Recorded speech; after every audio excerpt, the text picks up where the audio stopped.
আসসালামু আলাইকুম। Welcome to Tanvir একাডেমিতে।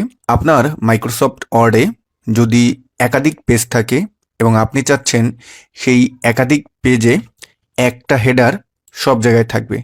যেমন এই যে পেজগুলো আছে, এখানে আমি একটা জায়গায় যেই হেডারটা দিব, আমার প্রত্যেকটা পেজে সেই হেডার থাকবে। তো এটা আমরা কিভাবে তৈরি করব? শুধু এটা না, ধরুন আপনার কোনো পেজ নেই, শুধুমাত্র এই একটা পেজই আছে।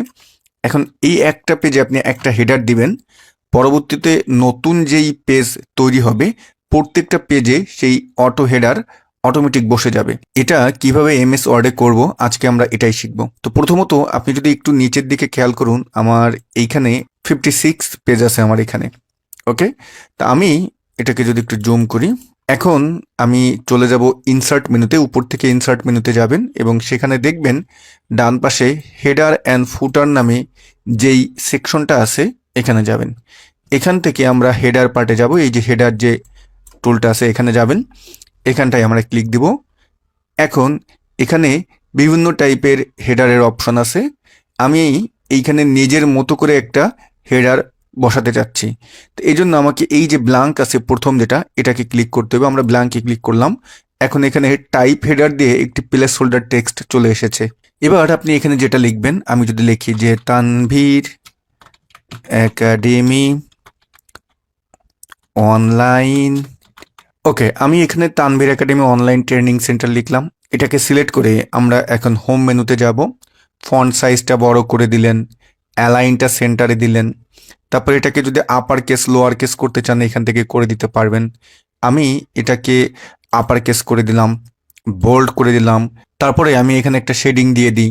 ধরুন আমি এই প্যারাগ্রাফ গ্রুপের এখান থেকে গেলাম, একটা শেডিং আপনি দিয়ে দিলেন মনের মতো করে, পছন্দ করে আপনি শেডিংটা দিয়ে দিলেন। ওকে, ধরুন আপনার কাজটা শেষ। এখন আমরা হেডার এবং ফুটার মেনুতে গেলাম এবং ডান পাশে দেখবেন এখানে ক্লোজ হেডার অ্যান্ড ফুটার নামে যেই টুলটা আছে এটায় ক্লিক দিবেন। আপনার Tanvir academy online training centre এই হেডারটা কিন্তু অটোমেটিক আমার পেজে সুন্দরভাবে সেট হয়ে গেল। এবং এখন আপনি চাইলেই কিন্তু এটাকে দেখুন, উপরে আমি মাউসের কার্সার দিয়ে যদি কোনো প্রকার সিলেক্ট করি কিছুই কিন্তু করতে পারতেছি না। তা আমরা যদি ভিউ মেনু থেকে আবার মাল্টিপল পেজে যদি ক্লিক দিই, তাহলে আমরা কিন্তু খেয়াল করতেছি আমাদের প্রত্যেকটা পেজে হেডারটা সুন্দরভাবে বসে গিয়েছে। যদি একটু নিচে যাই স্ক্রল করে, দেখুন আমাদের প্রত্যেকটা পেজে হেডারটা কিন্তু সুন্দরভাবে আছে। ওকে, এখন বলতে পারেন যে ভাইয়া আমি তো তৈরি করেছি একভাবে, কিন্তু আমার এখানে দেখাচ্ছে আর একভাবে। এজন্য আপনি যদি প্রিন্ট প্রিভিউ অপশনে যান তাহলে এটা কিন্তু আরো ক্লিয়ার দেখতে পারবেন। তা আমরা যদি কিবোর্ড থেকে কন্ট্রোল পি বাটনটি প্রেস করি তাহলে কিন্তু খেয়াল করতেছি আমাদের হেডারটা আসলে কেমন দেখাচ্ছে। আমরা আবার এস্কেপ বাটন প্রেস করে আমরা নর্মাল মোডে গেলাম। এখন নিচে দেখুন এখানে 3টি আইকন আছে। এখান থেকেও আপনি কিন্তু বুঝতে পারেন যে আপনার হেডারটা আসলে কেমন হবে। এই যে প্রথম যেই টুলটা আছে রিড মোড, এটাই যদি ক্লিক করি সেখানেও কিন্তু আমাকে দেখাচ্ছে তোমার হেডারটা কেমন হবে। আবার এই মাঝখানে যেটা আছে এটা হলো প্রিন্ট লেআউট মোড, অর্থাৎ নর্মাল যে লেআউটে আমরা কাজ করি সেইটা। ওকে, এখন এটাকে যদি এডিট করতে চান তাহলে কিভাবে এডিট করবেন, এটার একটা প্রসেস আছে, আমি সেটা দেখিয়ে দিই। সেটা হলো হেডারের উপরে গিয়ে ডাবল ক্লিক করলেই এটা এডিট মোড চলে আসবে। আপনি যদি এটা না রাখতে চান তাহলে কি করবেন, এটা সম্পূর্ণ ডিলিট করে দেন। ডিলিট হয়ে গেল, ক্লোজ অ্যান্ড হেডার ক্লিক করেন, দেখুন আমার এটা কিন্তু নাই। ওকে, এখন যদি আমরা কন্ট্রোল এন বাটন প্রেস করে নতুন একটা পেজ নিলাম, এখানে কিন্তু আমার অন পেজ, নিচে যদি খেয়াল করেন অন অফ অন কিন্তু আছে। আমরা এখন উপরে ডাবল ক্লিক করে আমরা কিন্তু হেডার এবং ফুটারের অপশনটা নিয়ে আসতে পারি। এবার বাম পাশে দেখবেন হেডার এবং ফুটার নামে যে সেকশনটা আছে, এখানে এই হেডারে যদি যাই, এখান থেকে অনেক হেডারের অপশন আছে। আপনি যে হেডারটা পছন্দ করবেন এখান থেকে সুন্দরভাবে নিয়ে নিতে পারবেন। ধরুন আমি এখান থেকে এই হেডারটা নিয়ে নিলাম, এই যে এই হেডারটা। এখন এখানে আপনার টাইটেলটা দিয়ে দেন।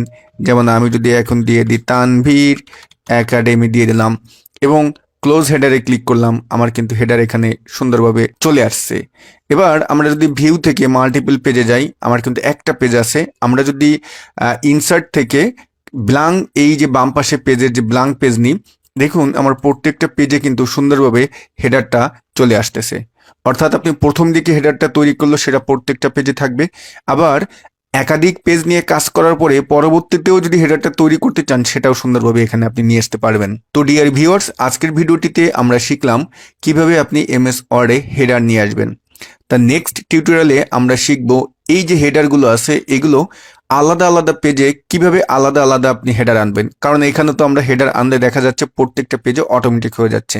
তা আমি চাচ্ছি প্রথম দুটো থাকবে না, বাকিগুলোতে থাকবে, মাঝখানের কয়েকটা থাকবে না, তার পরবর্তীতেগুলো থাকবে। এগুলো কিভাবে আমরা আনবো এটা আমরা নেক্সট মাইক্রোসফট ওয়ার্ডের টিউটোরিয়ালে আমরা দেখব।